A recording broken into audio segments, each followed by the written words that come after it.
Don't put that in there. I was trying to be funny, but it didn't work.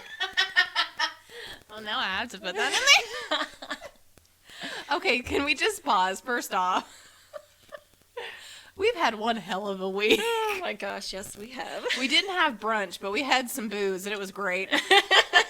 I'm not a big, drinking person, but we deserved a cocktail today. Absolutely. And if you hear my dog whine, he's just jealous that he didn't get to come along. So I've actually been listening to a really good podcast lately. I've been binging it and waiting for new episodes to come out as she releases them. Ooh. And it's called That Florida Feeling, so it hits close to home for me. And she's actually from the Nashville area, so it's weird. So she's from Nashville. And then now lives in St. Augustine, Florida. Oh. And I'm from Florida, and now I live in Nashville. But anyways, the podcast is called That Florida Feeling, and it's really good. They do the history of theme parks. They talk about haunted Florida and the folklore of Florida, pretty much everything. It's really cool. Check out Jody from That Florida Feeling. Jody, girl, listen. Me and Shelby on our bucket list. We really want to go to New Orleans. You need to come along. Let's meet up. Let's do an episode in a haunted hotel. Oh, that would be fun. Shelby's not going to want to stay there. But we can meet up, and then we can go to that weird museum where Eileen Wuornos' panties are. She's from Florida. Yeah, my mom has met Eileen Wuornos. I know. But We'll I bet do she an didn't see her episode on that. panties. Oh, God. Don't you want to see her panties that she died in? That's totally normal. I know. My mom did. So my mom used to work at this campground, and she would let Eileen come and shower because she thought she was just this homeless lady, not this lady who's committing murders throughout this national forest. Well, your mom was a woman. She had nothing to worry about. Ugh, true. So I don't know, maybe my mom did see your panties. Just kidding. Sorry, Mom. Don't come at me. Your mom would. She'd be like, you want me to wash those for you? She totally would. My mom is that kind of mom, y'all. She's very sweet. Okay, so before we start talking about this case, I just have to ask you, have you ever heard of the Nashville Foot Stomper? What? No. Is it like Bigfoot? I don't know. I mean, kind Stomper? of. Is it a dance? No! Oh. So- Oh, God. Was it violent? Yes.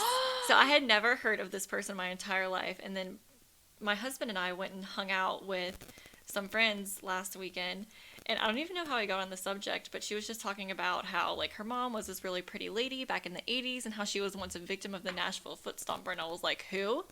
And it was this man that would go around Nashville, and he had a fetish for stomping feet.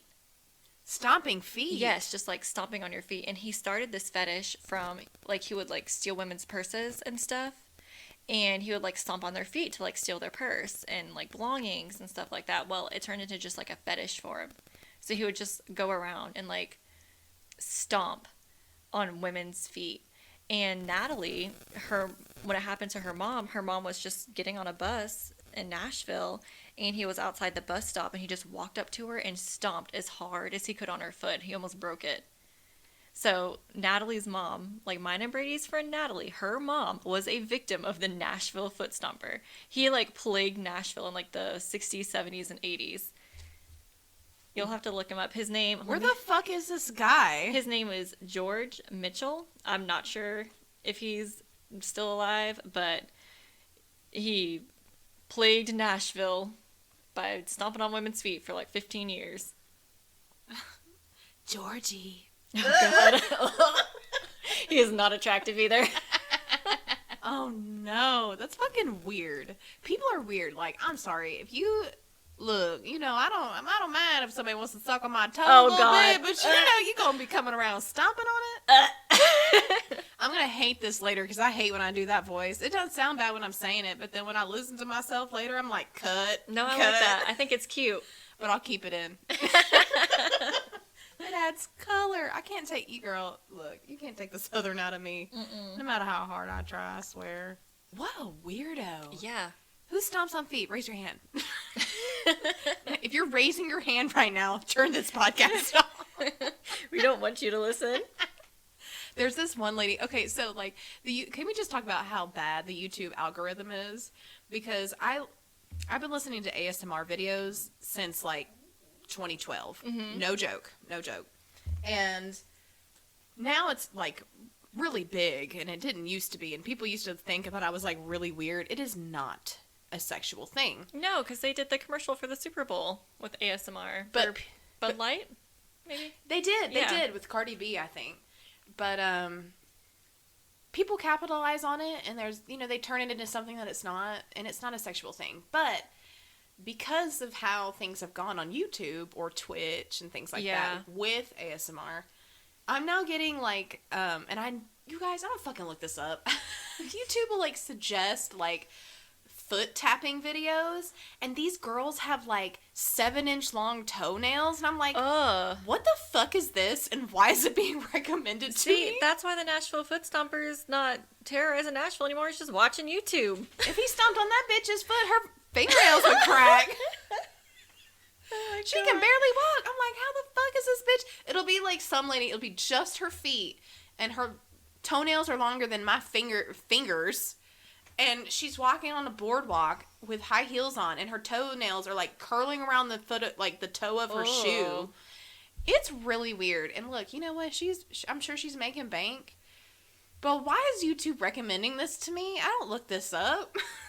Man, could you imagine stubbing your toe? No, I can't. There's no way. She doesn't walk normal. She like walks flat-footed, Yeah. instead of toe to heel. Y'all be wild out there. Who has time? How do you wipe your ass? Oh my god. I don't know. Because I love long nails. I used to get my nails done all the time. I don't have time for that anymore because I have to type so much. But your toenails? Mm-mm. And they're like hard as a rock. Yeah, acrylic toenails? No. They were like thick. What does she do in the wintertime? It's cold. I don't know. Maybe I should like comment on it since they keep suggesting it to me. Because now YouTube has this thing where... If you have acrylic toes, let us know. Yes, can you please let us know how it works? Like my Nana. My Nana wears like fake toenails, but they're little, like, because she has to. You should see the look I'm giving Carly right now.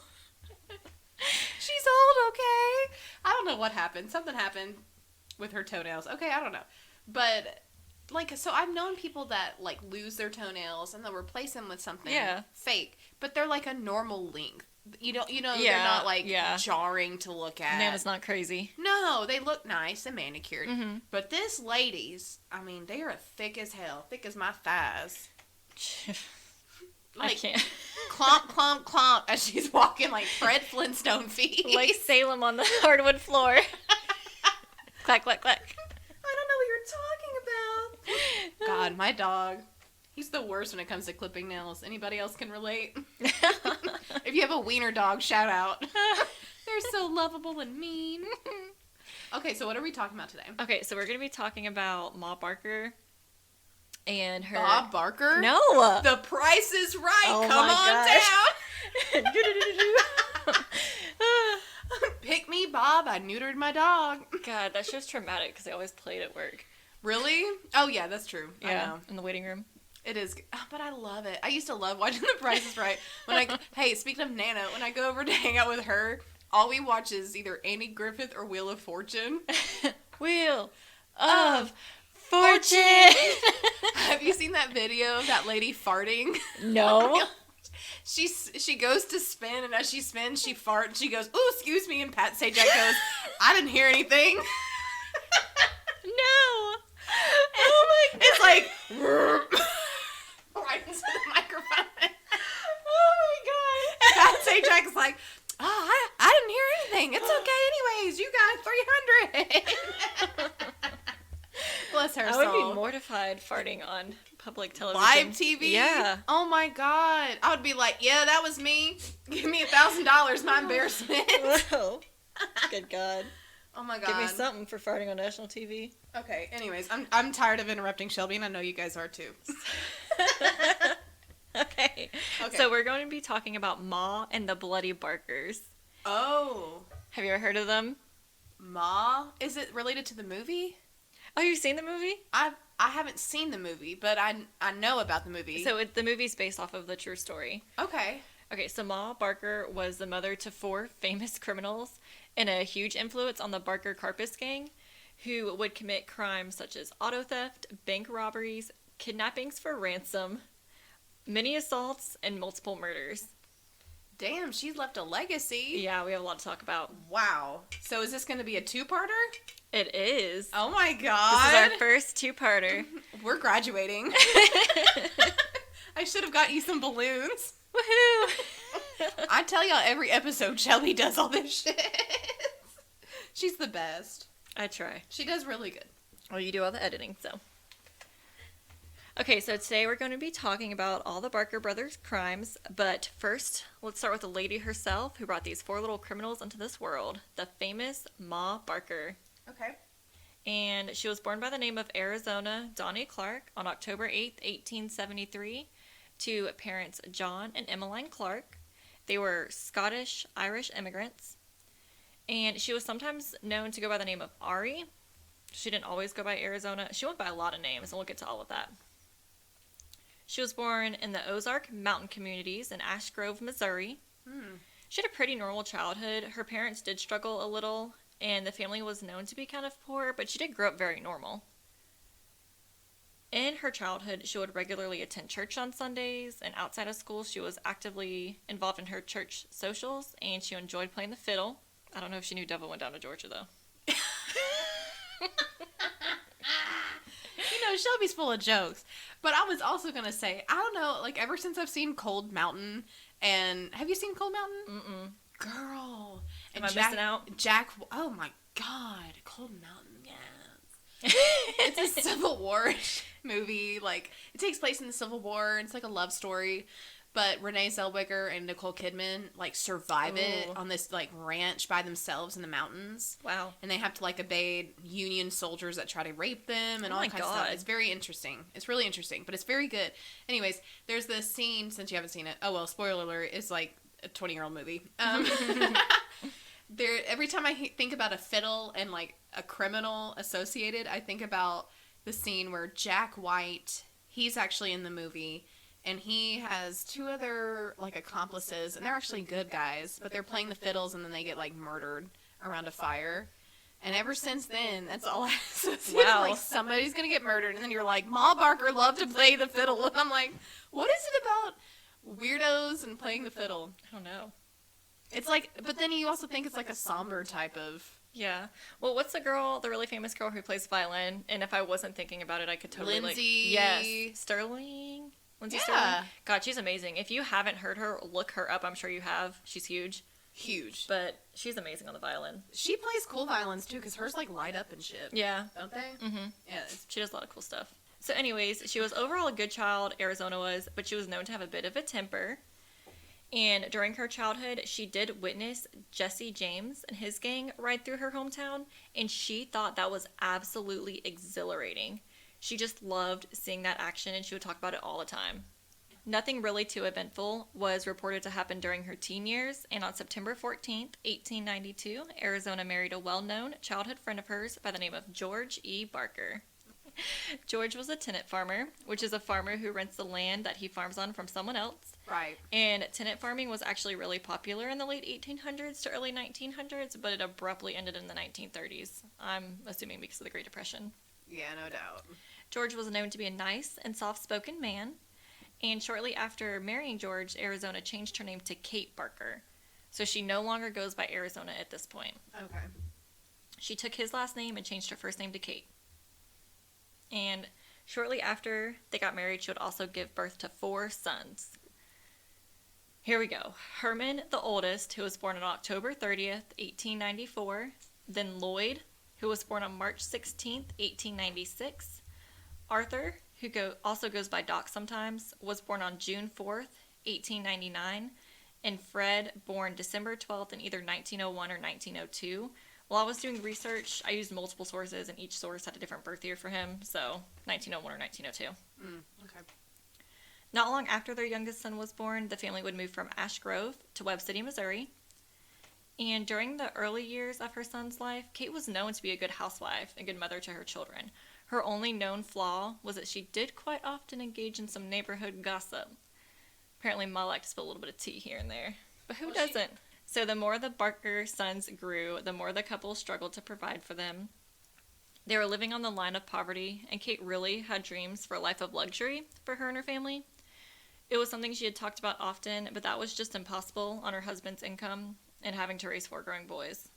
As for the Barker brothers, the older they got, the more trouble they would get into. They were starting to have just a little bit of a reputation in the community of being bad kids, but Kate would absolutely disagree. She did not see her sons as troublemakers, and when it was obvious that they would do something wrong or misbehave, she would not discipline them at all. They were like God's gift to the world. She was definitely in denial, and it was said that she would get furious if her husband or someone else tried to discipline them. She wouldn't even let her husband, parent these boys. And as the boys grew older into teens and preteens, the more serious trouble that they would get into with things like getting into fights and petty theft.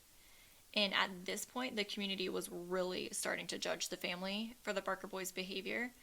But Kate would say this on numerous occasions to people in the community and the town. If the good people of this town don't like my boys, then the good people know what to do. As in saying, just turn the other cheek, pay attention to yourself, don't worry about my kids, worry about your own. In 1910, the Barkers' oldest son, Herman, got into a little bit more serious trouble involving petty thievery, and this resulted in the local police detaining him to question him for his involvement in the crime. He wasn't arrested, he was just detained.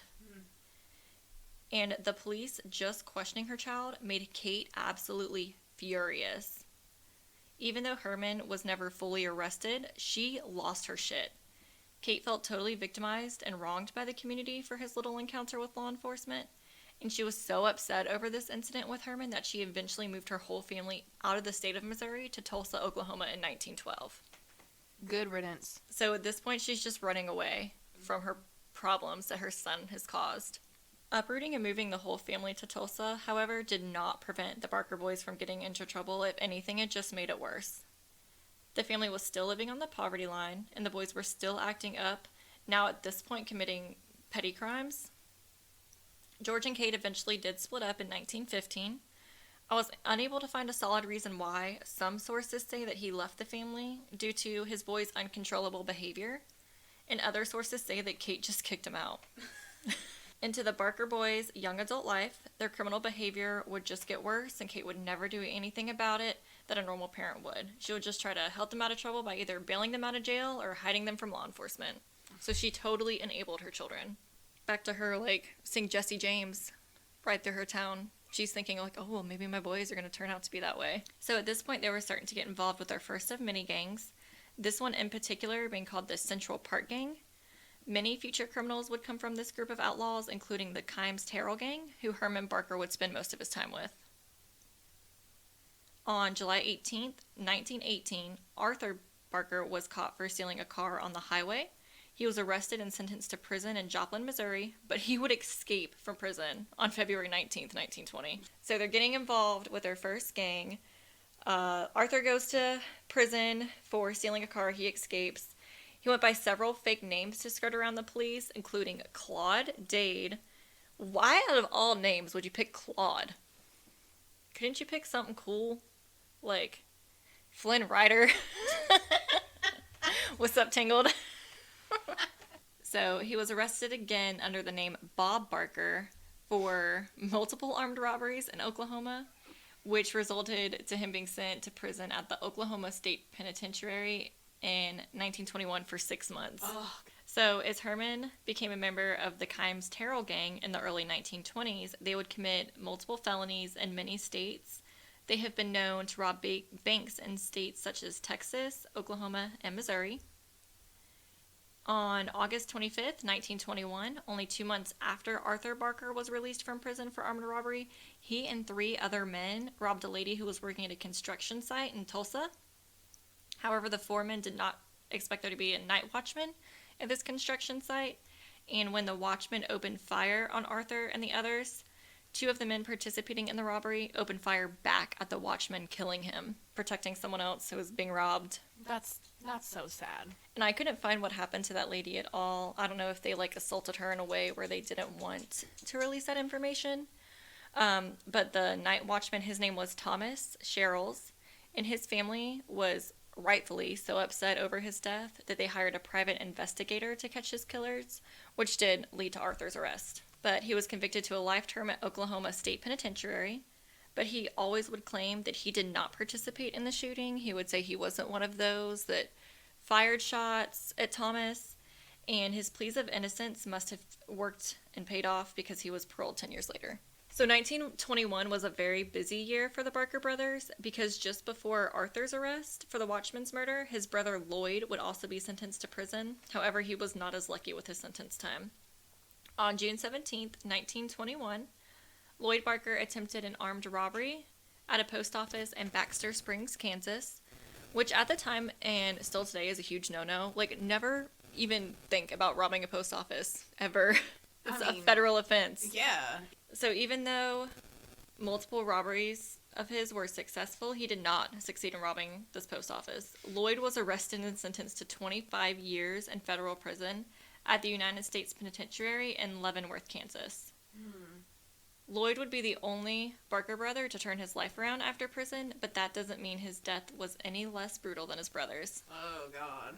What brutal deaths am I speaking of? Okay, well, let's start out with the oldest brother. On April 29th, 1927, in a robbery gone wrong in Newton, Kansas, Herman shot and killed Deputy Sheriff Arthur E. Osborne and patrolman Joseph E. Marshall. Now, Herman killing them during this robbery resulted in a deadly highway chase where Herman himself was wounded by gunshot. The exact details of this crime have been lost to time. It's undetermined if his injuries were caused by the robbery gone wrong, like during a shootout there, or if it was like on the road during the highway chase. But he had sustained serious wounds. As he was fleeing the crime scene, the police who were trying to put a stop to him came up with a plan and decided to set up like a roadblock. Like, you know, any highway chase movie you see. Yeah. That's pretty much what they did. But before Herman reached that roadblock, he turned his gun on himself, taking his own life rather than being charged for the double homicide he had just committed. Yep. Personally, I think him deciding to kill himself was an easy way out. It took away the punishment he deserved to face. Absolutely. Herman was the first, but not the last of the Barker boys to die from gunshot, and he was just 33 years old when he committed suicide. Kate was absolutely devastated over Herman's death, and it was reported that after he died, she would only fight harder for her children when each one of them would end up arrested. So still enabling them. She would do anything she could to help them out of jail or hide them when they were on the run from law enforcement, even though she was still extremely poor at this point. It was reported that from 1928 to 1930, she was living in a dirt floor shack.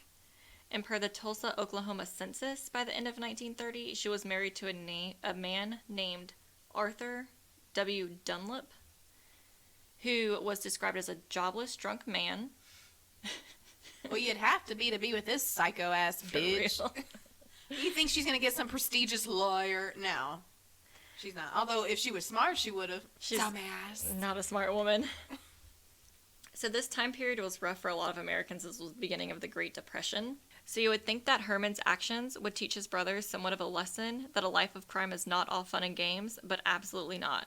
The very same year that Herman died, Fred was arrested for burglary and spent the next few years in prison, which is where he would meet future gang partner Alvin Karpis. So who is Alvin Karpis? He's a Canadian-American born on August 10th, 1907, who, just like the Barker brothers, started a life of crime very early. By the age of 10, he was involved with bootleggers, which bootlegging is the illegal manufacturing and transport of liquor. It was very popular in the early 1900s. In 1926, he was sent to the State Industrial Reformatory in Hutchin, Kansas for an attempted burglary. He eventually escaped from the reformatory. And I have listened to podcasts before, actually from multiple people on reformatories and boys' homes and stuff during that time period, and they are horrible. And these boys would be sexually assaulted, spanked, they would just break them down emotionally and turn them into monsters. Oh my God. Because they're suffering from abuse. Yeah. They're not being rehabilitated. So after he escaped from the reformatory, he went on a year-long crime spree, and he finally got caught and arrested for stealing a car and was sentenced back to the same reformatory as before, and then he was eventually transferred to the same prison as Fred. And in prison, Fred was known for his charm, for being able to get marijuana, tobacco, and other items you're not supposed to have while incarcerated. Alvin was also known for his creepy smile, which resulted in him being given the nickname Creepy Carpus. But Creepy Carpus was also known for being really smart, and some of the members of his future gang would say that he was the true brains behind it. That he was like the mastermind behind their gang. Fred and Alvin became quick friends in prison, and when they were both released in 1930, they would live out the rest of their lives committing crimes together all over the United States, with Ma Barker tagging along, Kate Barker. And she would cover for the boys whenever she could, of course. And at this point, she was still doing absolutely anything she could to protect her children, no matter how dangerous they were, even though they were killers. They would all commit multiple robberies in Kansas and would soon team up with other local criminals, now officially forming the famous Barker Carpus Gang, with members including Harvey Bailey, Frank Nash, Fred Gotes, and Dr. Joseph Moran. All these robberies were, of course, accompanied by Kate Barker. In September 1932, when Arthur Barker was paroled from prison for the murder of the night watchman, he would join his brothers. In September 1932, when Arthur Barker was paroled from prison for the murder of the night watchman, he would join his brother Alvin, becoming an important member of the Barker Carpus Gang. After his release from his 10 years in prison, people would describe him as a very heavy drinker and a stone-eyed killer. And that was other members of the gang who, described him as this. So once Arthur was out of prison, Kate's living conditions in life had improved. She now had money from her son's many bank robberies. So that's what it's from. She was now traveling all over the country with her new husband and sons to elude the police for their crimes, and at this point was now a wanted woman. Posters were issued offering $100 for her capture, and listed on the posters under her picture would read, "Old Lady Ari Barker. Wanted old lady." Okay, so Arthur, like his brothers, had committed too many crimes to list, but his most serious crimes included those while participating in the Barker Carpus Gang. And a few of the gang's most famous, or I guess infamous, crimes were robbing the 3rd Northwestern Bank in Minneapolis. In the Nemenes. Calm down, Dory. You're forgetting where you're at and you can't speak. I'm just teasing. Okay, so robbing. Just keep swimming. Just keep swimming. You ain't swimming through Minneapolis. There's no beach. There ain't no beach. It's dry. So robbing the 3rd Northwestern Bank, where 2 policemen and bystanders were killed. Robbing a payroll at Stockyards National Bank of South St. Paul, where police officer Leo Pavlak was captured and murdered during the robbery. And when this officer was captured, he had surrendered at this point. He had surrendered and said, "Okay, take all the money that you want. I'm done. I'll let you go." But they still shot him for dead. Right. And then another really famous crime, which put them in sight of the FBI, was the kidnapping of banker Edward G. Burmer and holding him for ransom for $200,000, which this is in, early 1900s. Mm-hmm. So getting that much money back then, could you imagine what that would be equivalent to today? Well, how much was it again? $200,000 back then. Let me look that up. I'm curious. I always love to look at the money. You know what I do when I watch Mad Men? Which the show is based in mostly the 60s. And they'll say, how much do you make a week? And they'll say $32. And they think that's a lot. And I'll look it up and I'm like, oh my God, but that's a lot of money today. Yeah. So what year was it? 200,000. This was in the 1920s to 1930s. Well, oh my no, God. this was after 1932, because this had happened after Arthur Barker was released. I don't have an exact year, or it's really hard to find the exact year for all of this, but it was sometime between 1932 and 42. Okay, I can tell you that's between $3.5 to $4 million. Yep. That really puts it into perspective. And that's how they got the FBI really on their trail. Oh, yeah, that's a god-awful amount of money, especially then. Yep. What? You don't just come into that. Oh my god. So all of these robberies were successful, and after the incident with the banker, the FBI was really trying to catch the Barkers, and they were closing in on them fast, but they were always on the run. Stay tuned for part 2. So in next week's episode, no, we're not doing this by week. We got too much going on. But we have lives. So in our next episode, we're pretty much going to talk about their final crimes, how all of their lives ended, and where their lives ended, and what has become of the now haunted building that their lives ended in. Shut up. There's a haunted building associated? Yes, there is. No! It's a haunted house. That's my shit. In Ocklawaha, Florida. Try saying that 5 times fast. I can barely say Ocala. It's Ocala. Ma'am. No, apparently it's Slow Cala. Slow Cala. Okay. I'll post a picture on the Instagram. Okay. And don't forget to follow us on Instagram, like our Facebook page, follow us on Facebook, subscribe to our YouTube channel. Yep, you can find us at Bones and Brunch Podcast. I'm Carly. I'm Shelby. See you guys next week. Woohoo!